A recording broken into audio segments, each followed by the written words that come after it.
सदाशिवसमारम्भां शङ्कराचार्यमध्यमाम् अस्मदाचार्यपर्यन्तां वन्दे गुरुपरम्पराम्। ब्रह्मज्ञानरसायनं श्रुतिकथा वैद्यस्तथा ज्योतिषं व्याकरणं च धनुर्धरं जलतरं मन्त्राक्षरं वैदिकं कोकं वाजिनवाहनं नटनृतं सम्बोधनं चातुरी विद्या नाम चतुर्दशः प्रतिदिनं कुर्वन्तु नो मङ्गलम्।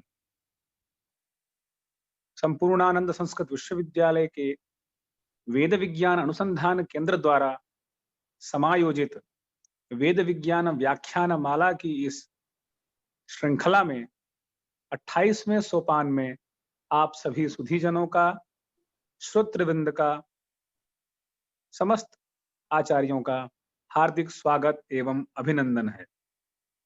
मित्रों, व्याख्यान माला की इस अविरल श्रृंखला में आज हमारे बीच अत्यंत विशिष्ट विद्वान आदरणीय आचार्य प्रोफेसर राकेश मिश्र जी हैं, जो कि विद्युत अभियांत्रिकी विभाग के आचार्य हैं काशी हिंदू विश्वविद्यालय में।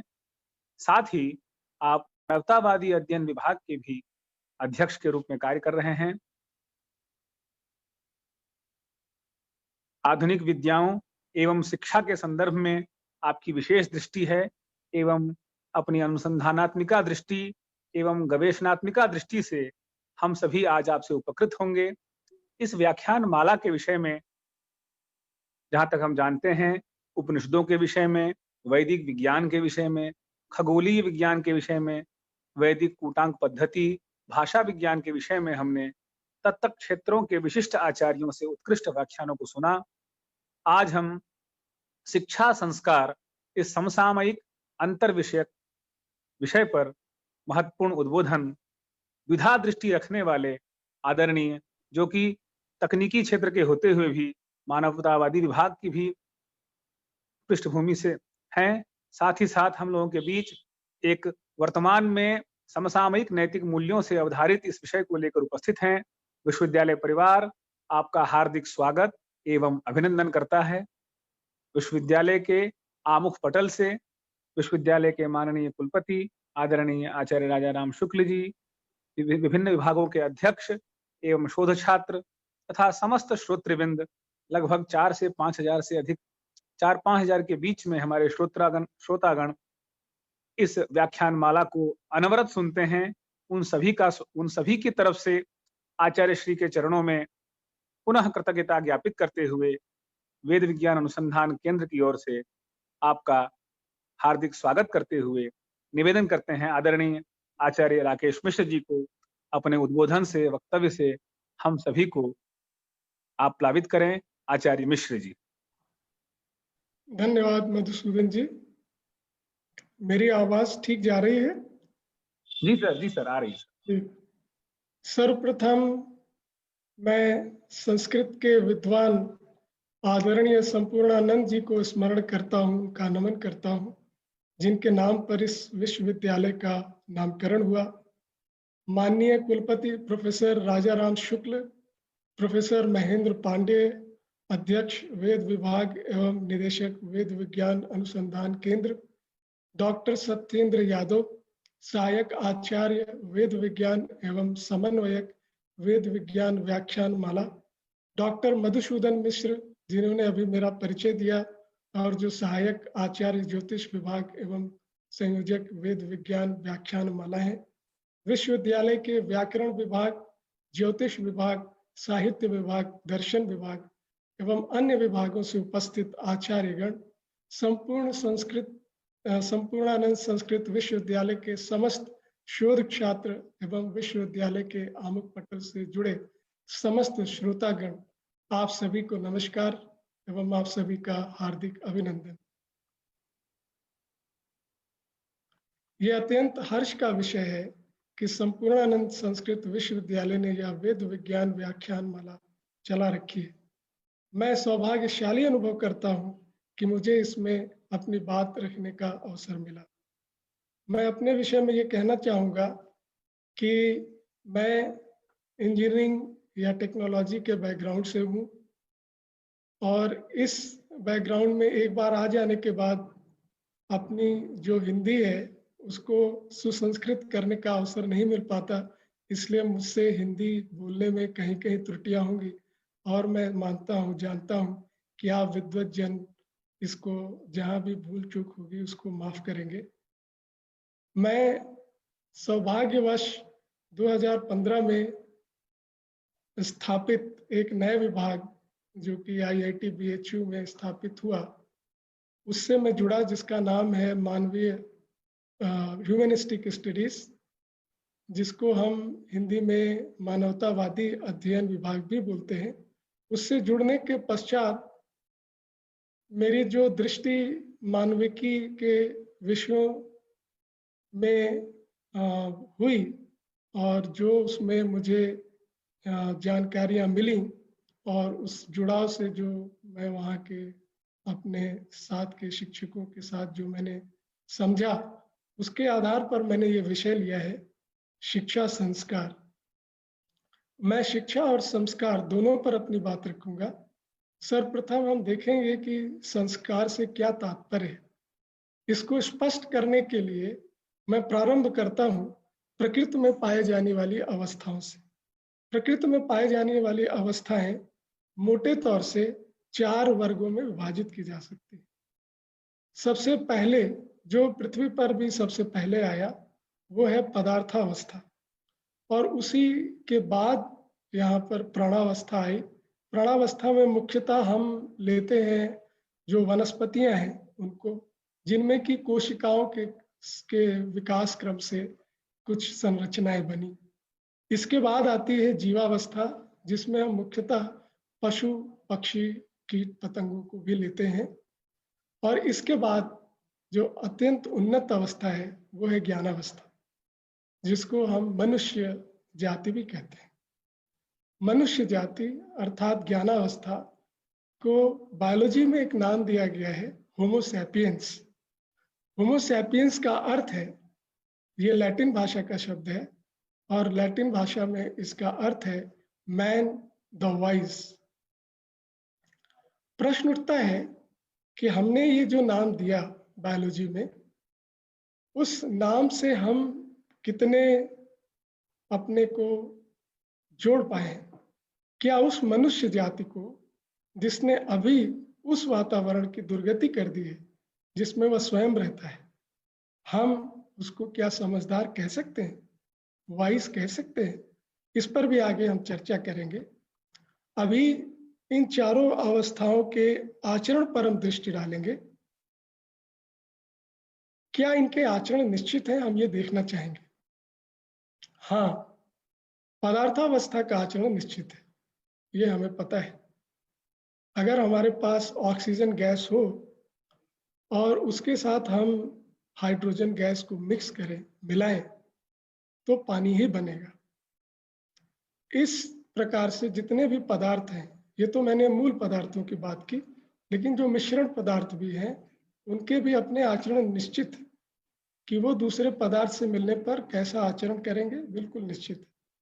पानी जिस टेम्परेचर पर, जिस ताप पर जमता है उसी पर जमेगा, उसी पर बर्फ बनेगा। जिस टेम्परेचर या प्रेशर पर वो भाप बनता है, वाष्प बनता है, उसी पर वाष्प बनेगा।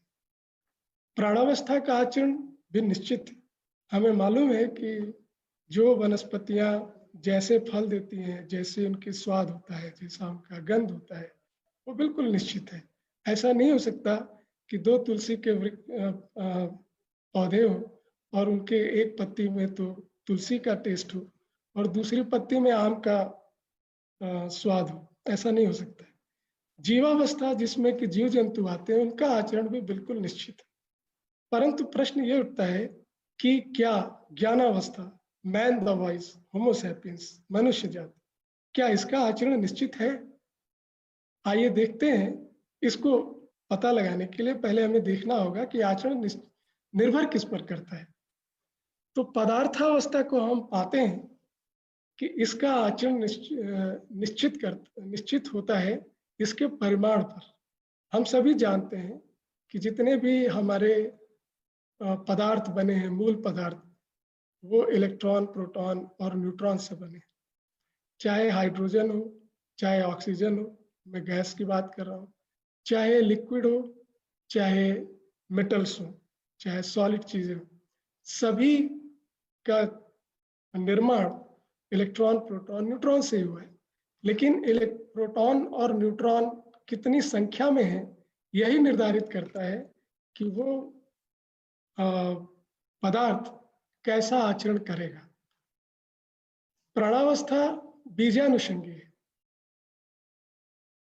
बीज के हिसाब से उसका आचरण निश्चित होता है। जीवावस्था वंशानुषंगी है, जैसा वंश होगा वैसा आचरण होगा। अगर कोई शाकाहारी जीव है तो शाकाहारी ही रहेगा, मांसाहारी है तो मांसाहारी ही रहेगा। दूसरी बात इन तीनों अवस्थाओं की करते हैं कि इन तीनों में पदार्थावस्था, प्राणावस्था और जीवावस्था, इन तीनों अवस्थाओं में ये एक दूसरी अवस्था का संवर्धन करते हैं, जिसको हम इंग्लिश में एनरिचमेंट बोलते हैं, दूसरे को इंप्रूव करते हैं। जैसे कि अगर कोई वृक्ष है तो उसको पदार्थावस्था से ही सारे पोषक तत्व मिलते हैं। जब वृक्ष की पत्तियां गिरती हैं तो वो सड़ करके मटेरियल ऑर्डर या पदार्थावस्था में ही मिलती है, और उससे वो पदार्थावस्था और एनरिच होती है। इसी तरह जीवावस्था, अब जैसे गोबर है या कोई भी ऐसी चीज है, वो अगर पदार्थावस्था या मिट्टी में जाती है तो उसको एनरिच करती है, उससे फिर प्राणावस्था को ऊर्जा मिलती है, उसको पोषण मिलता है। इस प्रकार ये तीनों अवस्थाएं एक दूसरे के लिए पूरक भी, एक दूसरे के लिए उपयोगी है। यहाँ पर एक क्रम बनता है, उपयोगिता, पूरकता और संवर्धन। ये इन तीनों अवस्थाओं में दिखता है। परंतु ज्ञानावस्था मनुष्य जाति परिमाणानुषंगी नहीं है, ये बीजानुषंगी भी नहीं है, वंशानुषंगी भी नहीं है। फिर ये किस पर निर्भर करती है? हम सभी जानते भी हैं कि ये संस्कार अनुषंगी है। परंतु इस संस्कार को देखने के पहले हम ये देखें कि क्या ये दूसरी अवस्थाओं का संवर्धन करती है, क्या ये दूसरी अवस्थाओं के लिए पूरक है, क्या ये दूसरी अवस्थाओं के लिए उपयोगी है, क्या पूरकता, उपयोगिता और संवर्धन का ये नियम ये दूसरी अवस्थाओं पर लगाता है। हमें दिखाई देता है, जैसी अभी चारों तरफ स्थिति है, कि हम इन सभी अवस्थाओं का कहीं ना कहीं दुरुपयोग कर रहे हैं, हानि कर रहे हैं, क्षरण कर रहे हैं। और ये इसलिए कर रहे हैं क्योंकि संस्कार में कहीं कमी है। ये संस्कार से ही सुनिश्चित होगा कि हम अपने स्वयं में, मानव जाति के लिए और मानव जाति से इतर जो भी अवस्थाएं हैं उनका संवर्धन, पूरकता और उपयोगी करें, उपयोगिता बढ़ाएं। अब मैं आता हूं शिक्षा संस्कार शब्द युग्म पर। शिक्षा के संदर्भ में निम्न बिंदुओं को देखते हैं। अभी की शिक्षा की बात करते हैं। अभी की शिक्षा का मुख्य उद्देश्य क्या आता है या उसमें क्या चीजें चल रही हैं, वो ये दिखता है कि अभी की शिक्षा में मुख्यतः सूचनाओं के ढेर प्रस्तुत किए जाते हैं। उसका जोर, उसका बल प्रशिक्षण पर है, ट्रेनिंग पर है। लेकिन एक बहुत ही इंटरेस्टिंग ऑब्जर्वेशन है कि पशु भी प्रशिक्षित हो सकता है। बल्कि अगर देखा जाए तो मनुष्य की अपेक्षा पशु बहुत अच्छे से प्रशिक्षित हो सकता है। परंतु हम जानते हैं कि मनुष्य ही है जो शिक्षित भी हो सकता है, पशु शिक्षित नहीं हो सकता है। इससे पता चलता है कि शिक्षा यहीं तक सीमित नहीं है, प्रशिक्षण और सूचनाओं के ढेर के प्रस्तुतिकरण पर ही सीमित नहीं है। शिक्षा में कुछ और भी है, इसमें कुछ और भी अपेक्षाएं हैं। तो हम उसको भी इन्वेस्टिगेट करेंगे कि क्या अपेक्षाएं हैं। अभी की शिक्षा ये बता रही है कि कैसे करना है, कोई भी चीज कैसे करना है, उसी को हम कहते हैं स्किल, कुशलता, निपुणता। ये स्किल पार्ट है। क्या करना है, क्यों करना है, ये पता नहीं है। आज की समस्या एक लाइन में अगर बोलनी हो तो हम ये नहीं जानते कि क्या करना है, क्यों करना है, लेकिन कैसे करना है हम जानते हैं। इसलिए हम बहुत कुछ करते चले जा रहे हैं। तो क्या करना है, क्यों करना है, ये आता है वैल्यू पार्ट में। कैसे करना है वो आता है स्किल पार्ट में। अब आप स्वयं देख सकते हैं कि जब हमें क्या करना है, क्यों करना है, ये पता हो, उससे ही डिसाइड होगा, उससे ही निश्चित होगा कि कैसे करना है। इसलिए value first and later skill, पहले वैल्यू की बात हो और उसके बाद स्किल की बात हो। परंतु आज स्किल पर ज्यादा जोर है। सब्जेक्ट कौन सा ले, कॉलेज कौन सा ले, ये निश्चित होता है प्रचलन की दृष्टि से, प्रचलन में क्या है, नौकरी की साधारण दृष्टि से। क्या करना है, क्यों करना है, इस दृष्टि से हम निर्धारित नहीं करते कि हम क्या पढ़ें। बहुत अच्छा उदाहरण है कि हम जब टीवी लेने जाते हैं मार्केट में, तो हम देखते हैं इसमें किस टीवी में अच्छे फीचर्स हैं, किस में इंटरनेट से कनेक्ट हो जाता है, किस में वाईफाई से कनेक्ट हो जाता है, किस में वीडियो क्वालिटी अच्छी आती है, किस में साउंड अच्छा है। लेकिन क्या देखना है उस टीवी के माध्यम से, क्या कंटेंट होगा, उसका हम कैसा सदुपयोग करेंगे, ये हमसे मिस होता है, ग्रॉसली मिस होता है। बहुत से लोग उस पर ध्यान देते हैं, बट ये मिस होता है। ये वैल्यू पार्ट है। क्या देखना है, क्या देखना है, उसका सदुपयोग कितना करना है, कैसे करना है, वो अगर निर्धारित हो जाए तो उसके हिसाब से हम शायद टीवी के फीचर्स भी अकॉर्डिंगली डिसाइड कर सकें। अब हम आते हैं कि जैसे हमने इन तीनों आचरणों की बात की, उसी में से हम एक जीवावस्था की बात करते हैं और उसके रहन सहन और मानव के रहन सहन की तुलना करते हैं। तो हमें पता है कि पशु पक्षी ये सभी 4 विषयों में जीते हैं, आहार, निद्रा, भय, मैथुन। परंतु क्या हम भी पशु हैं? ये हम मानव भी क्या पशु हैं? नहीं, हम मानव इन्हीं 4 विषयों में नहीं रहते या नहीं रहना चाहते, नहीं रह सकते। तो उदाहरण के लिए हम इन चारों में से एक को लेते हैं, भय।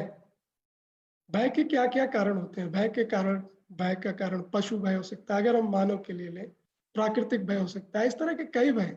लेकिन अगर इन भयों को देखा जाए तो ये भय हमारे समझे हुए हैं, ये हमारे नियंत्रण में है।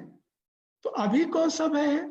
कोई भय नहीं। हम पशुओं से इस मामले में अच्छे हैं कि हमने इतना कुछ किया है कि इस तरह के भय हमारे सामने नहीं। लेकिन अभी बहुत ही इंटरेस्टिंग भय हमारे सामने है, वो है मानव को मानव से भय। अभी सबसे बड़ा भय यही है और इसका कारण अमानवीय व्यवहार, अमानवीयता है। मानव यदि मानव से भयभीत ना हो, साथ में रहे, तो जितने अन्य भय बचे हुए हैं उन सभी भय का ये मनुष्य जाति बहुत अच्छे से सामना कर सकती है। इससे पता चलता है कि मानवीय व्यवहार हमारी आवश्यकता है।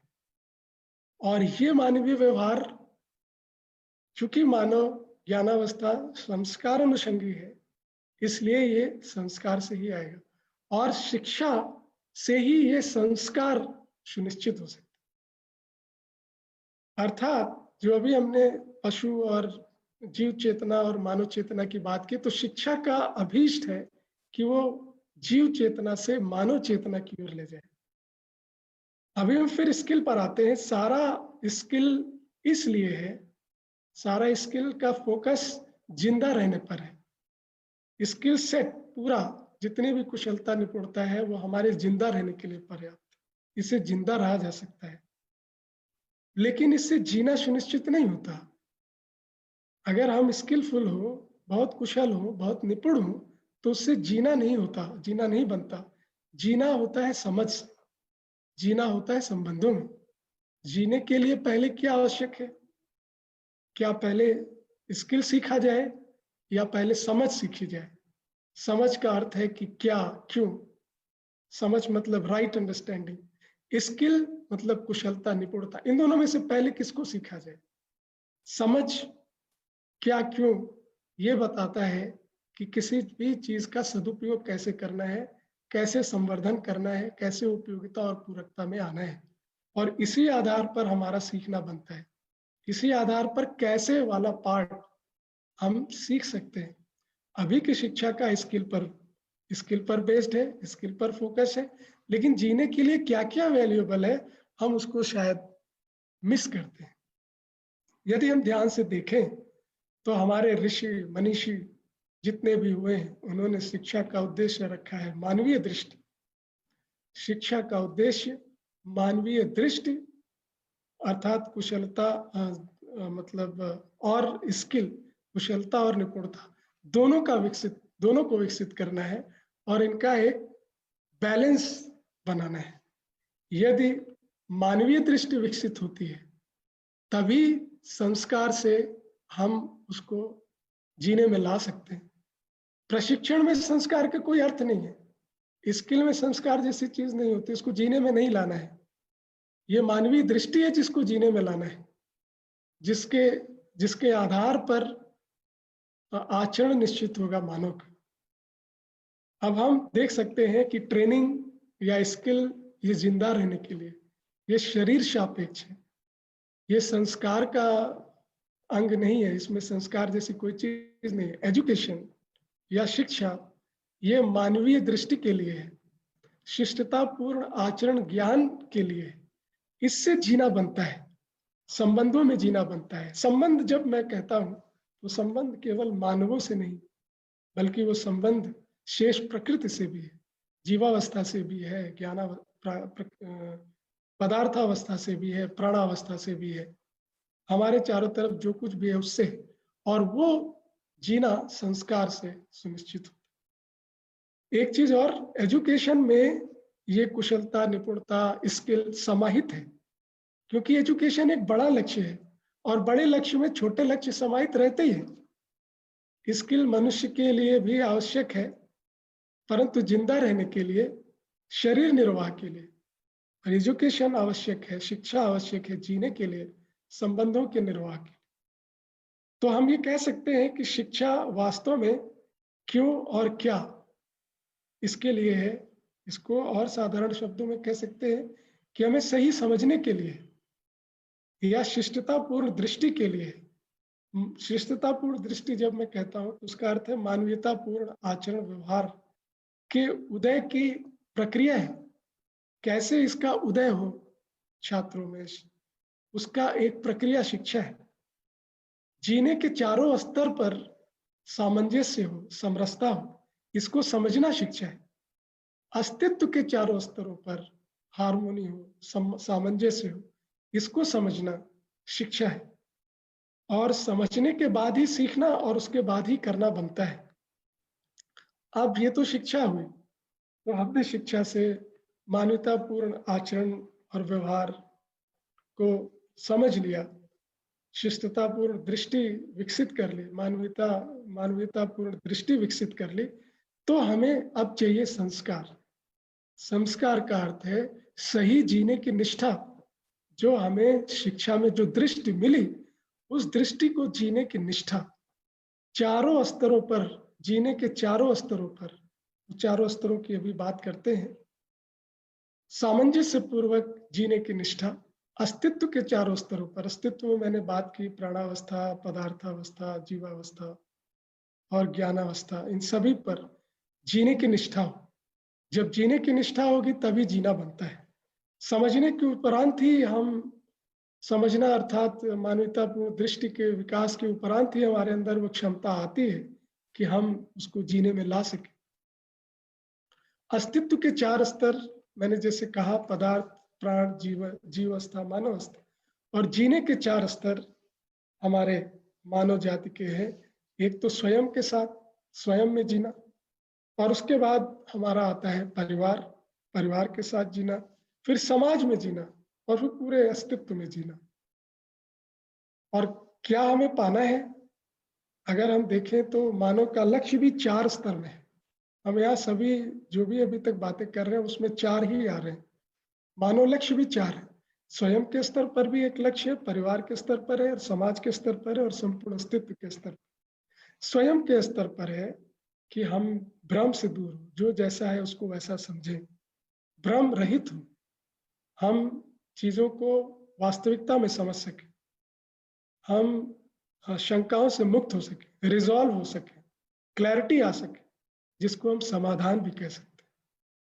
परिवार के स्तर पर देखें, अगर हम समाधानित हैं, हमारे अंदर क्लैरिटी है, कोई कंफ्यूजन नहीं है, कोई भ्रम नहीं है, तो हम ये समझ सकते हैं क्लियरली कि हमारी आवश्यकताएं क्या है। जैसे हम जानते हैं कि शरीर की आवश्यकताएं अलग है और जीवन की आवश्यकताएं अलग है, या जो हमारे अंदर जिस जो शरीर के अलावा जो कुछ भी है, जीव है, जीवन है, उसकी आवश्यकताएं अलग है। जैसे बेड या कार, ये शरीर की आवश्यकता है, कहीं से जाने के लिए, एक जगह से दूसरी जगह जाने के लिए कार की आवश्यकता है। वो हमारे जीवन की आवश्यकता नहीं, हमारे सेल्फ की आवश्यकता नहीं है कि कार अच्छी ब्रांड की हो, बड़ी हो, देखने में अच्छी लगे। ये सारी जीवन की आवश्यकताएं हमारे सेल्फ की आवश्यकताएं हैं।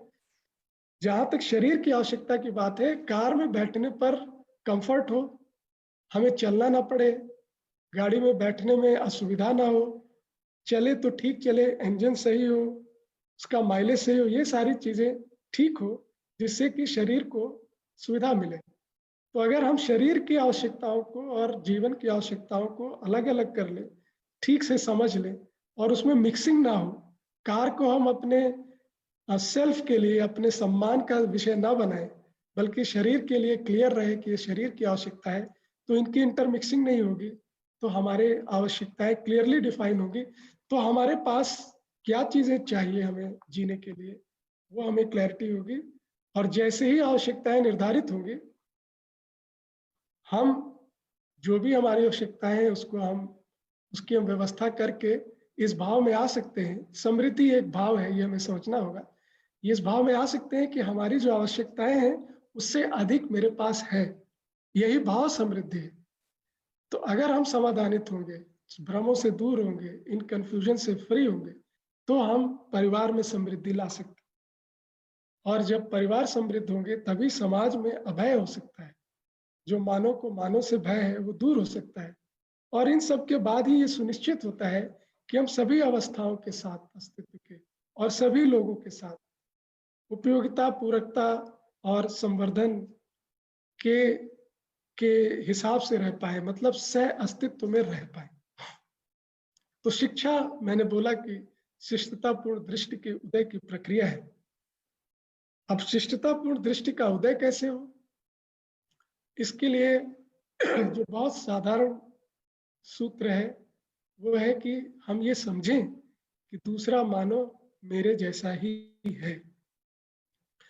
ये समझने के लिए हमारे पास त्रिस्तरीय एक परीक्षण विधि है, जिससे हम ये टेस्ट कर सकते हैं कि दूसरा मानव मेरे जैसा ही। वो है निरीक्षण, परीक्षण और सर्वेक्षण। निरीक्षण मतलब हम अपने अंदर देखें कि मैं कैसा हूँ। परीक्षण मतलब हम दूसरों में देखें कि क्या वो चीजें उसमें भी पाई जाती हैं। सर्वेक्षण मतलब पूरे मानव जाति को देखें, क्या ये चीजें उनमें भी हैं। इससे हमें पता चलेगा कि दूसरा मानव भी मेरे जैसा ही। दूसरा मानव मेरे जैसा है, ऐसा जब हम देख पाते हैं, तब हम विश्वास कर पाते हैं किसी पर, किसी भी व्यक्ति पर। विश्वास क्यों पर कर पाते हैं? क्योंकि हम जानते हैं कि जैसे मुझे विश्वास चाहिए, उसी प्रकार दूसरे मानव को भी विश्वास चाहिए। तब हम विश्वास को समझ पाते हैं। जैसे मैं दूसरों के लिए कुछ करना चाहता हूं, वैसा ही दूसरा भी मेरे लिए कुछ करना चाहता है। ये मैं जब समझ पाता हूं, तब मुझ में कृतज्ञता का भाव आता है। किसी ने कुछ किया, उसको उसके प्रति हम कृतज्ञ हो सकते हैं। दूसरे ने जो कुछ किया, उसके प्रति हम सम्मान ला पाते हैं। तभी हमें स्नेह होता है, तभी हमें श्रद्धा होती है, तभी हमें प्रेम होता है। और जब ये मेरे में होता है और मैं जानता हूं कि दूसरा भी मेरे जैसा है, तभी हम ये भाव दूसरों में भी देख पाते हैं और हम दूसरों को प्रेम कर पाते हैं। और जब हम प्रेम कर पाते हैं, तभी हम अहंकार छोड़ पाते हैं। किसी कवि ने बोला है कि जैसे हमने अभी श्रद्धा, स्नेह, सम्मान, कृतज्ञता की बात की, तो कवि कहता है कि पूज्यनीय को पूज्य मानने में जो बाधा क्रम है, वही मनुष्य का अहंकार है और वही मनुष्य का भ्रम है। तो ये अहंकार, ये भ्रम एक बाधा क्रम है जो पूजनीय को पूज्य नहीं मानने देते, सम्मान नहीं देने देते। ये इसलिए होता है क्योंकि हम दूसरे मानव को अपने जैसा नहीं मान पाते, नहीं जान पाते। तो दूसरा मानव मेरे जैसा ही है, ऐसा जब हम देख पाते हैं, तब हम समझ पाते हैं कि हर व्यक्ति सही करना चाहता है, लेकिन सही समझ, शिक्षा न होने से कारण न होने के कारण सही कर नहीं पाता है। तो मानवीय दृष्टि, शिष्टतापूर्ण आचरण ज्ञान के अभाव में प्रेम का वास्तविक स्वरूप दृष्टिगत नहीं होता, वरन विकृत स्वरूप दिखता है। अधिकार वाला प्रेम दिखता है, त्याग वाला नहीं। प्रेम शरीर सापेक्ष दिखता है, आत्मा सापेक्ष नहीं।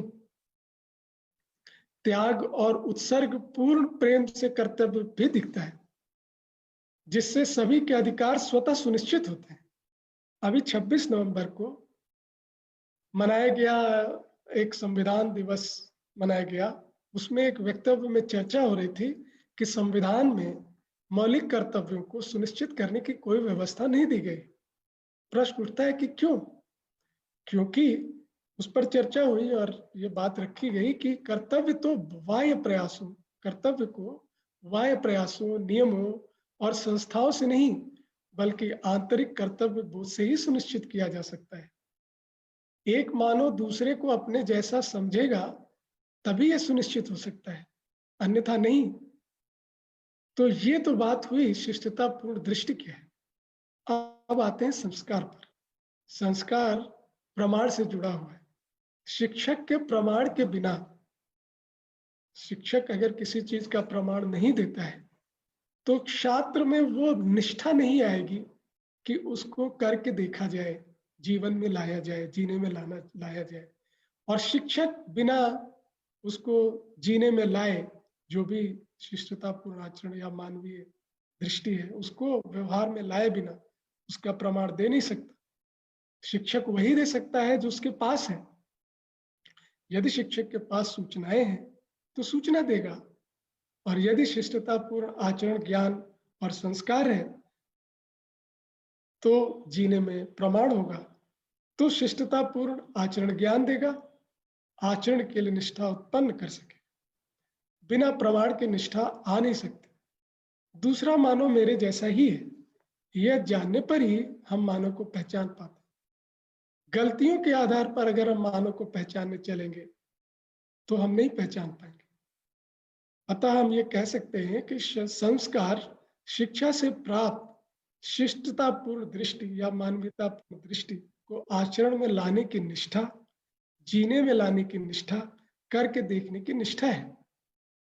जब तक जीने में लाकर देखते नहीं, तब तक शिक्षा से प्राप्त शिष्टतापूर्ण दृष्टि बोलने तक या लिखने तक ही सीमित रह जाती। तो फिर दृष्टि को जीने में लाने की निष्ठा में बाधक क्या है? दृष्टि को, जो मानवीयतापूर्ण दृष्टि शिक्षा के माध्यम से बनती है, उसको अगर जीने में लाने में कोई भ्रम है, कोई बाधा है, उसको जीने में लाने की निष्ठा में कोई बाधा है, तो वो है भ्रम। जब हम शिक्षा से प्राप्त शिष्टतापूर्ण दृष्टि या मानवीय दृष्टि को जीने में लाकर देखने का प्रयोग करते हैं, तभी हम अब अपने भ्रमों का ज्ञान पा सकते हैं, उसका ज्ञान कर सकते हैं।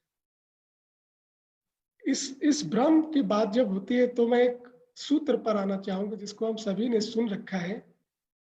वो सूत्र है सा विद्या या विमुक्त है। लेकिन हम जानते हैं कि आज वो सूत्र थोड़ा बदल गया है। आज की शिक्षा में ये सा विद्या या नियुक्त ये हो गया है, वो विद्या जो हमें नियुक्ति दे। और हम सा विद्या या विमुक्त है इस सूत्र को किसी ऊंचे स्तर से संबंधित मानने लगे हैं या आध्यात्मिकता से संबंधित मानते हैं, जबकि ऐसा है नहीं। यह सूत्र हमारे दिन प्रतिदिन के कार्यकलापों पर भी लागू होता है। देखना होगा कि कैसे लागू होता है। इसको देखने के लिए हमें देखना होगा कि यह सूत्र किससे मुक्ति की बात करता है, हम किस चीज से बंधे हुए हैं जिससे मुक्ति की यह सूत्र बात करता है। यह सूत्र मूलतः भ्रम के बंधन से मुक्ति की बात करता है। दिन प्रतिदिन के कार्यकलापों में भी क्या हम भ्रम के बंधन में बंधे हैं या केवल आध्यात्मिक स्तर पर ही भ्रम के बंधन में बंधे हैं? आइए देखते हैं कि हम कहाँ कहाँ बंधन में बंधे हैं अपने दिन प्रतिदिन के कार्यकलापों में भी।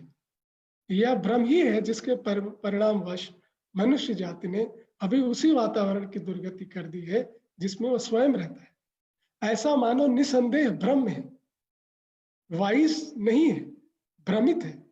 वातावरण की दुर्गति में अगर हम देखें तो शिक्षित लोगों का योगदान अधिक है, तथाकथित अशिक्षित संभवतः अधिक वाइज है, अधिक समझदार है, और वो अपने वातावरण का ज्यादा से ज्यादा ध्यान रखते हैं और उसमें सामंजस्य लेके चलते हैं, हार्मनी में रहते हैं। शिक्षा और समझदार बनाने के लिए थी, जिससे यह वातावरण के साथ वो मनुष्य वातावरण के साथ, लोगों के साथ सामंजस्य में, समरसता में रह सके।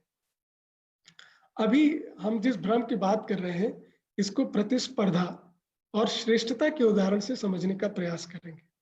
प्रतिस्पर्धा अर्थात कंपटीशन और श्रेष्ठता मतलब एक्सीलेंस।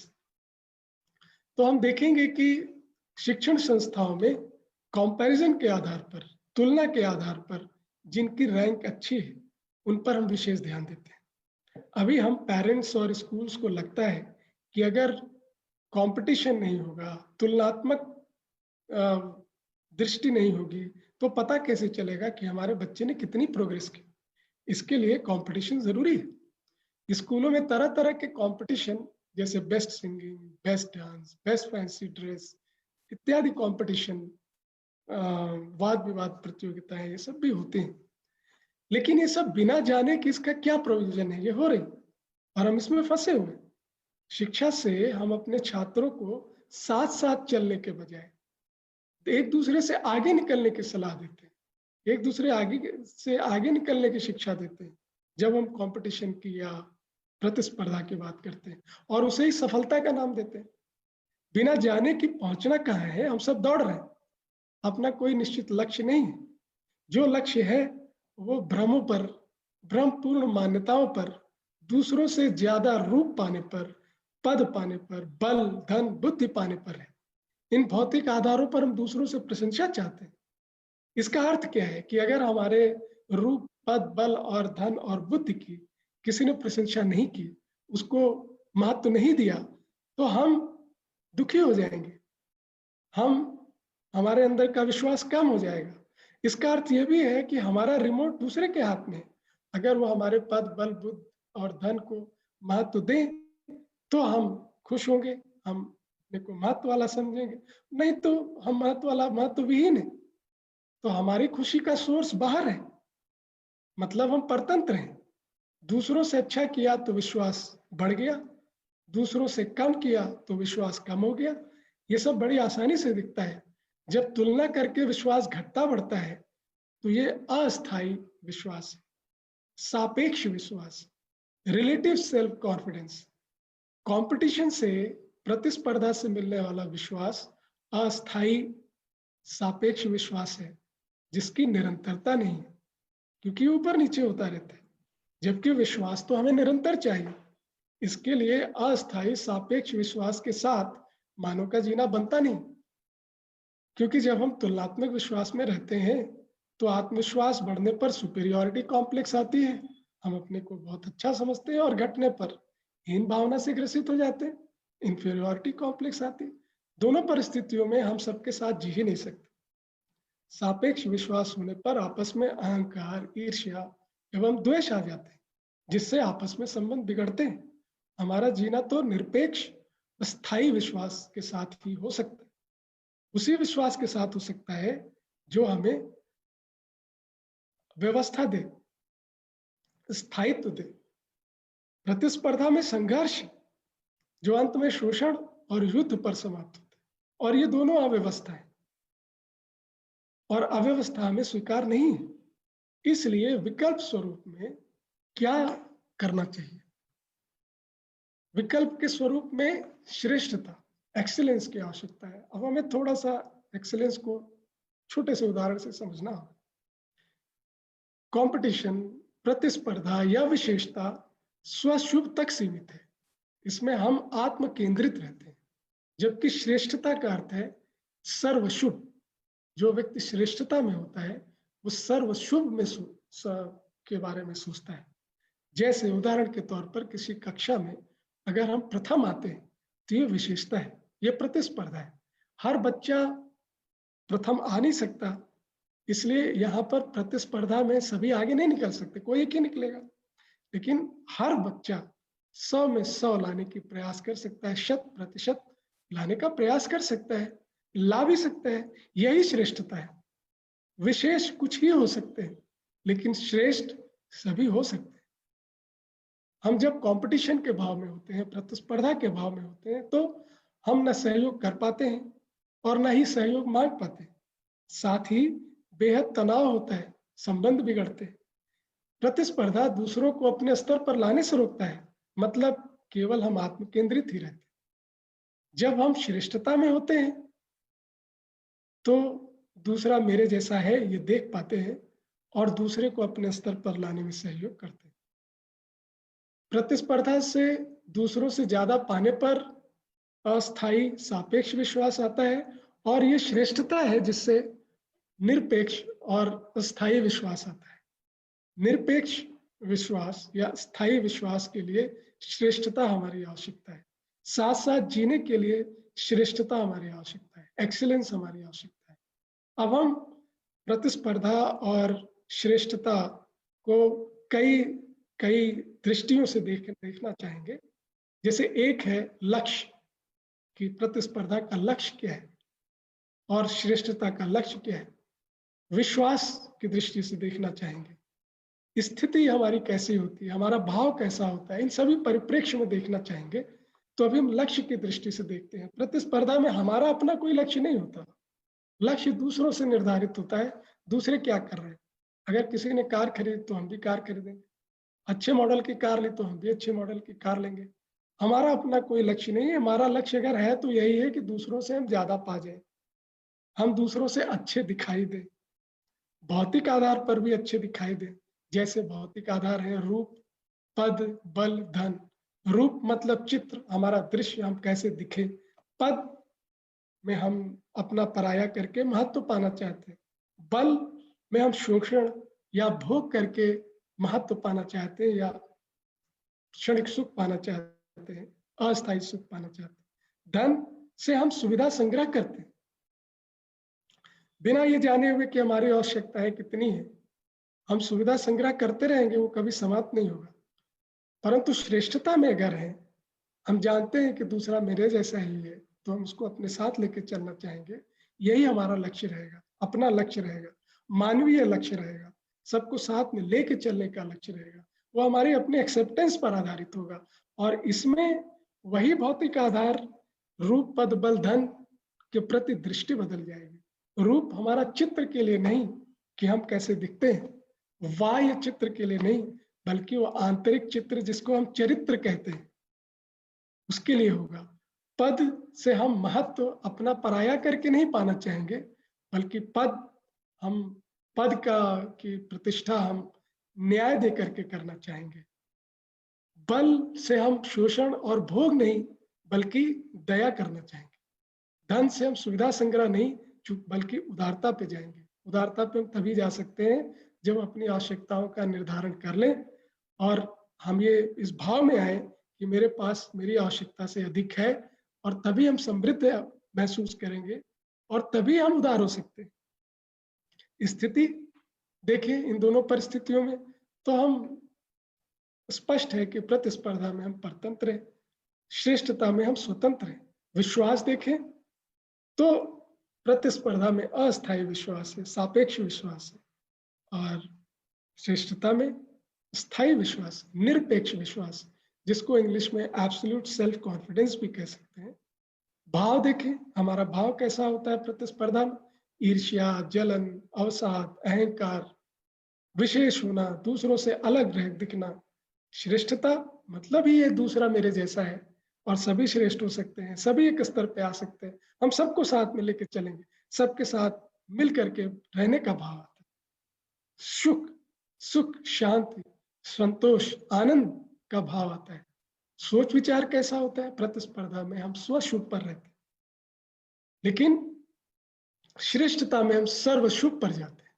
फल परिणाम संघर्ष, शोषण, युद्ध प्रतिस्पर्धा में, और श्रेष्ठता में हम डिसॉल्व होते हैं, क्लियर होते हैं, भ्रम से मुक्त होते हैं, समाधानित होते हैं, और समाधान ही सुख है। हम समृद्ध होते हैं, हम समाज में अभय ला सकते हैं, और पूरे अस्तित्व में हम सह अस्तित्व देख सकते हैं और उसकी तरफ प्रयास कर सकते हैं, सह अस्तित्व में रह सकते हैं। नटशेल में अगर हम देखें तो श्रेष्ठता में हम सर्वशुभ के भाव से रहते हैं, और सर्वशुभ में स्वशुभ तो निहित ही है। तो हम ये कह सकते हैं कि सब स्किल में एक नहीं हो सकते, लेकिन समझ में सब एक ही हो सकते हैं। शिक्षा का उद्देश्य है कि हर बच्चे में स्थायी विश्वास है, निरपेक्ष विश्वास है, एब्सोल्यूट सेल्फ कॉन्फिडेंस है, और वो ये विश्वास है कि मैं समझ सकता हूँ, जी सकता हूँ, समझा सकता हूँ। यही समाधान है। जब हम समाधान के साथ होते हैं, रिजॉल्व होते हैं, तो सुखी होते ही हैं। अतः समाधान ही सुख है। अभी स्कूल में रोज बच्चों को प्रार्थना कराई जाती है कि इतनी शक्ति हमें देना दाता, मन का विश्वास कमजोर हो ना। पर इस मन के विश्वास की बात कभी भी बच्चों से स्कूल में नहीं होती है। जिस कॉन्फिडेंस की बात होती है वो सापेक्ष और स्किल बेस्ड होती है, स्किल वाले विश्वास की होती है। इस विश्वास से हम समाधानित हो जाएंगे, भ्रमों से मुक्त हो जाएंगे। संभव नहीं। मेरी स्किल मेरी जिंदगी की समस्याओं का समाधान नहीं है, इसलिए बच्चों में निरपेक्ष एब्सोल्यूट सेल्फ कॉन्फिडेंस आए अपने जीने के प्रति, इसका प्रयास होना है। यही शिक्षा का एक लक्ष्य है, बहुत बड़ा लक्ष्य है। शिक्षा हमें जीना सिखाती है, निरपेक्ष विश्वास के साथ, संबंधों में विश्वास के साथ। मानव का जीना तो संबंधों में ही होता है, सबके साथ होता है। दूसरों से आगे निकलना ही सफलता अगर होगी तो हम लोगों के साथ कैसे जी पाए। वर्तमान शिक्षा ने एजुकेशन के गोल को छोटा कर दिया है, उसके लक्ष्य को संकुचित कर दिया है, स्किल बेस्ड कर दिया है, सापेक्ष विश्वास वाला कर दिया है, जो जिंदा रहना सिखाता है, जीना नहीं सिखा पाता है। स्किल जरूरी है, परंतु ये लाइफ का बहुत छोटा पार्ट है, जिंदा रहने पर जोर देता है। और हम इसके चक्कर में फंसकर बहुत सुंदर जो हमारा जीवन है उसका एक बहुत बड़ा हिस्सा हम मिस कर रहे होते। तो हम ये चर्चा कर रहे थे, इस चर्चा के माध्यम से हम ये बताना चाह रहे थे, हम लोग ये देखना चाह रहे थे कि भ्रम क्या है। और उसके तो हमने देखा कि ये सारे भ्रम हैं, जैसे कंपटीशन, सेल्फ एक्सीलेंस या प्रतिस्पर्धा और श्रेष्ठता का कंफ्यूजन भ्रम है। और हम ये देख पा रहे हैं कि हमारे रोजमर्रा के, हमारे दिन प्रतिदिन के जीवन से संबंधित है। इसलिए हम साविद्या या विमुक्त है सूत्र को हम देख सकते हैं कि हमारे दिन प्रतिदिन के जीवन से भी जुड़ा हुआ है, उस पर भी लागू होता है।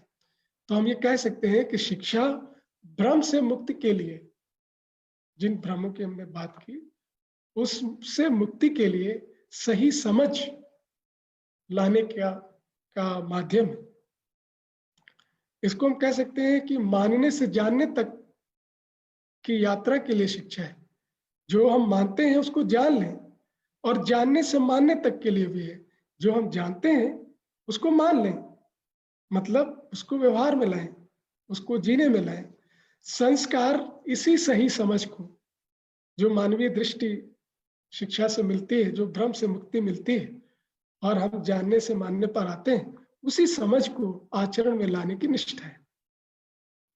शिक्षा के विषय वस्तु को हम जीने में, आचरण में नहीं ला पा रहे, ये एक चुनौती है। प्रतिदिन के क्रियाकलापों को देखना प्रथम सोपान है। यदि इनको देख पाएंगे तो आगे की भ्रम की श्रृंखला को भी देख पाएंगे और उच्चतर भ्रम की ओर स्वाभाविक रूप से ध्यान आकर्षण हो। तो हम ये कह सकते हैं कि शिक्षा का उद्देश्य स्वयं में स्थायी आत्मविश्वास, एब्सोल्यूट सेल्फ कॉन्फिडेंस, स्किल से जिंदा रहना बनता है, जीना नहीं बनता है। और शिक्षा का वास्तविक लक्ष्य बहुत बड़ा है। जीना हमें शिक्षा हमें वास्तविक लक्ष्य है जीना, जिससे हम संबंधों में विश्वास के साथ जीना सीखते हैं। जबकि वर्तमान शिक्षा का लक्ष्य बहुत साधारण हो गया है, जो हमें जिंदा रहना सिखाता है। जिंदा रहना मतलब सिखाना मतलब या जिंदा रहना जिस मानव ने सीख रखा है वो मानव व्यावसायिक मानव है। लेकिन अगर वास्तविक लक्ष्य से चले शिक्षा के, तो हम एक सामाजिक मानव की रचना करते हैं, सामाजिक मानव का निर्माण करते हैं जो सबके साथ रह सकता है, संबंधों में रह सकता है। तो शिक्षा से अपेक्षा, अगर हम इस पूरी चर्चा पर दृष्टि डालें तो हम देखेंगे कि शिक्षा से अपेक्षा है कि बच्चे में न्याय प्रदायी क्षमता का विकास हो, सही समझने योग्य योग्यता का विकास हो, सही कार्य व्यवहार करने के लिए अभ्यास हो, योग्यता क्षमता पात्रता का पूर्ण विकास हो, आवश्यकताओं और स्किल को पहचानने की क्षमता हो। शिक्षा की उपलब्धि क्या है? शिक्षा की उपलब्धि है कि एक समझदार मानव तैयार करना। कैसा समझदार मानव? जिसमें स्वयं के प्रति विश्वास हो, अर्थात वो शंकाओं से मुक्त हो, भ्रमों का से मुक्त हो, भ्रमों का समाधान हो, श्रेष्ठता के प्रति सम्मान का भाव, दूसरों में जो भी श्रेष्ठ है उसको माने, उसको जाने और उसका सम्मान करे, कृतज्ञता हो, स्नेह हो और श्रेष्ठता को पहचान करके उसी तरह होने का प्रयास करे। प्रतिभा और व्यक्तित्व में संतुलन। प्रतिभा मतलब हम कह सकते हैं कि जो उसकी प्रतिभा या जो कुछ वो कर सकता है वो चीजें लाने जीने में लाए, व्यवसाय में स्वावलंबी हो, किसी पर निर्भर ना हो और व्यवहार में सामाजिक हो। इस प्रकार इस चर्चा का सार हम ऐसा कर सकते हैं कि अगर हम प्रतिस्पर्धा पे जाते हैं, आज के वर्तमान शिक्षा पर जाते हैं, तो हम स्किल पर ही रहेंगे और सुविधा संग्रह को ही हम अपना लक्ष्य रखेंगे, तो वो अस्थिर लक्ष्य है, मानवीय लक्ष्य से असंबंधित है। केवल सुविधा के साथ जीना जीव चेतना है। संबंध एवं सुविधा के साथ, दोनों के साथ संबंध भी ले रहे हैं सुविधा के साथ, ये मानव चेतना है। और शिक्षा का उद्देश्य जीव चेतना से मानव चेतना की ओर ले जाना है। और मानव चूंकि संस्कार अनुसंगी है, इसलिए संस्कार पर जोर देना है, जो कि हम शिष्टतापूर्ण आचरण ज्ञान या मानवीय शिक्षा के माध्यम से हम ये दृष्टि विकसित करके और इसको जीवन में लाने की निष्ठा के प्रति, जिसको हम संस्कार कह रहे हैं, उस पर हम काम कर सकते हैं। और शिक्षा, जैसा हम लोगों ने चर्चा की, वो शिक्षा है सही समझना और सभी स्तरों पर जीने की योग्यता विकसित होना। समझ क्या है? समझ स्वयं से लेकर संपूर्ण अस्तित्व के व्यवस्था को समझना और उसको जीने में लाना है। इससे इस पूरी चर्चा से ये निष्कर्ष निकलता है कि मानवीय शिक्षा हमारी जरूरत है और उसके साथ ही साथ मानवीय शिक्षा में जो हमें दृष्टि मिलती है, मानवीय दृष्टि मिलती है, उसको आचरण में लाने की आवश्यकता है, उसको उसके संस्कार की आवश्यकता है। और इसी के साथ मैं अपनी बात यहीं समाप्त करता हूं और संपूर्णानंद संस्कृत यूनिवर्सिटी के माननीय कुलपति जी को के प्रति मैं अपना आभार व्यक्त करता हूं कि उन्होंने मुझे इस व्याख्यान माला में बोलने का अवसर दिया, अपनी बात सामने रखने का अवसर दिया। और मैं आप सभी लोगों का धन्यवाद देता हूं कि आपने हमारी बात को ध्यान से सुना। इसी के साथ आप सभी को नमस्कार।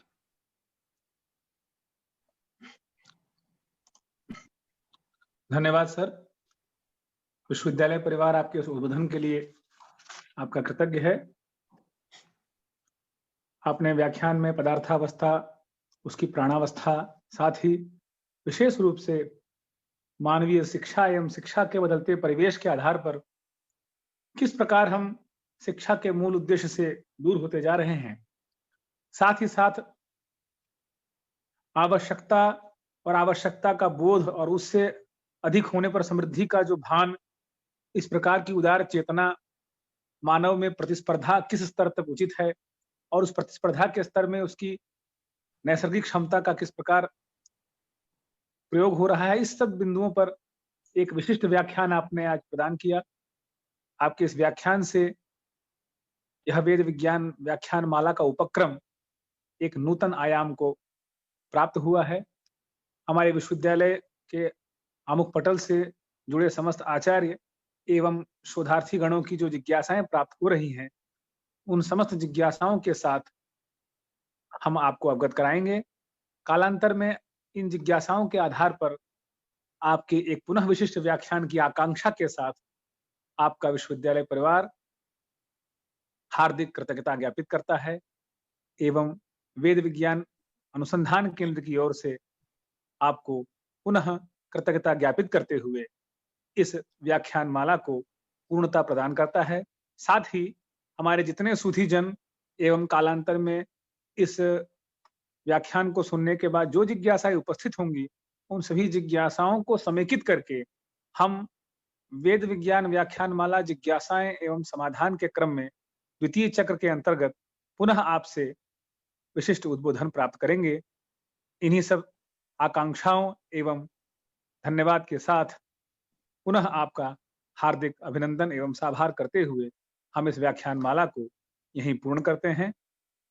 ओम पूर्णमदः पूर्णमिदं पूर्णात् पूर्णमुदच्यते पूर्णस्य पूर्णमादाय पूर्णमेवावशिष्यते। ओम शांति शांति शांति।